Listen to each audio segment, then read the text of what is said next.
구제금융 기업의 도산을 방지하기 위하여 금융기관이 특정 기업에 대하여 정책적으로 자금을 융자해주는 일. 기업이 도산에 국민 경제에 심각한 악영향을 미친다고 판단될 경우 기업의 도산을 방지할 목적으로 금융기관이 기업에 융자해주는 자금을 가리킨다. 이 구제금융은 크게 두 가지로 나뉘는데, 하나는 신규로 자금을 융자해주는 것이고, 다른 하나는 이미 대출해준 자금의 상환 시기를 늦추어 줌으로써 기업이 되살아날 수 있는 기회를 부여하는 것이다. 그러나 그 구제금융을 받은 기업이 회생에 빌린 자금을 상환하면 다행이지만 상환이 제대로 이루어지지 않을 경우에는 자금을 빌려준 금융기관 역시 심각한 자금난을 겪게 되므로 자칫 금융기관 부실로 이어질 수도 있다. 이렇듯 금융기관과 기업의 부실 등이 심해져 한 국가의 외환 위기가 도래하는 경우에는 일반적으로 국제통화기금 IMF로부터 구제금융을 받게 되는데, 이를 IMF 구제금융이라고 한다. 한국도 1997년 12월 22일 외환위기로 인해 국가 부도위기에 처하면서 IMF에 구제금융을 요청하였는데, 이 외환위기 역시 기업 금융기관의 부실과 무관하지 않다. 이른바 총체적 부실로 일컬어지는 한국의 외환위기는 기업의 문어발식 확장과 금융기관의 무분별한 대출이 주요 요인으로 작용해 결국 IMF의 긴급 구제금융을 받지 않으면 안 되게 되었던 것이다. 즉, 국가 부도를 막기 위해 국제금융기관인 IMF에 구제금융을 요청한 것이지만 IMF의 구제금융 조건은 까다롭기로 유명해 엄격한 재정 긴축과 가혹한 구조 개혁이 뒤따라야 한다. 따라서 금리 상승과 경기 악화, 실업률 상승 등 악순환으로 이어질 수 있는 가능성을 안고 있다. 한국 정부는 총 550억 달러에 달하는 구제금융 합의서에 서명한 뒤 IMF에서 195억 달러, 세계은행에서 70억 달러,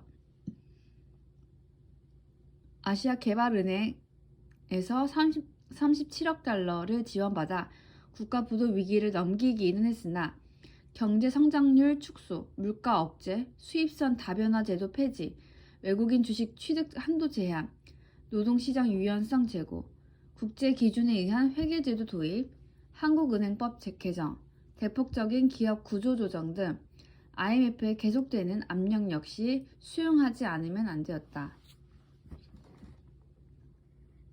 IMF 구제금융을 가리켜 흔히 경제의 신탁 통치라고 하는 것도 이러한 이유 때문이다. 그러나 한국은 IMF로부터 차입한 단기성 고금리 차입금인 보완준비금융 SRF 135억 달러를 1999년 9월에 조기 상환하고 60억 달러의 대기성 차관자금 SBL 역시 2001년 1월부터 상환하기 시작해 같은 해 8월 23일 모두 상환함으로써 IMF로부터 받은 구제금융에 마침표를 찍었다.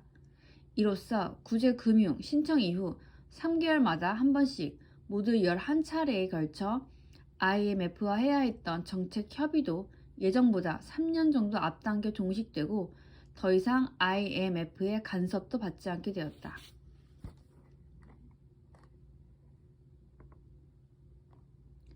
기업, 은행, 국가, 개인 등이 도산 또는 지급 불능 등의 위기에 처했을 때 이들을 구제하기 위해 민간 및 공공자금이 지원되는 것을 말한다. 구제금융은 특정 기업이 도산함으로써 야기될 사회적, 경제적 혼란을 미연에 방지하기 위해 정책적으로 행하여지는 경우가 많다.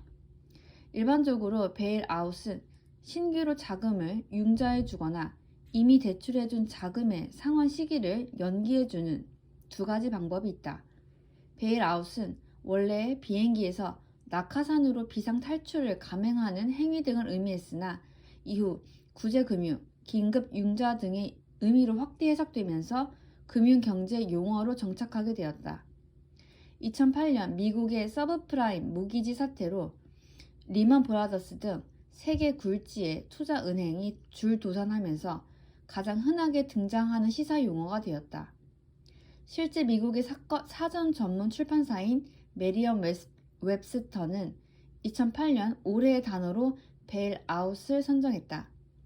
베일아웃이란 단어는 2008년 미국 정부가 7천억 달러 규모의 부실 자산 구제 계획을 마련한 이후 수십만 건의 검색 수를 기록했을 정도로 인기가 높았다고 한다.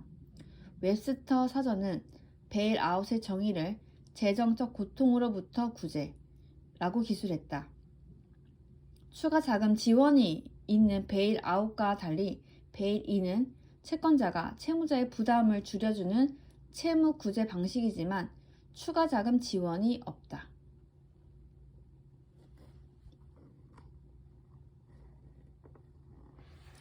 어떤 기업이 도산할 경우 국민 경제에 미칠 부정적 영향을 우려하여 금융기관은 해당 기업의 도산 방지를 위하여 정책적으로 자금을 지원해 주는데 이를 구제금융이라 부른다.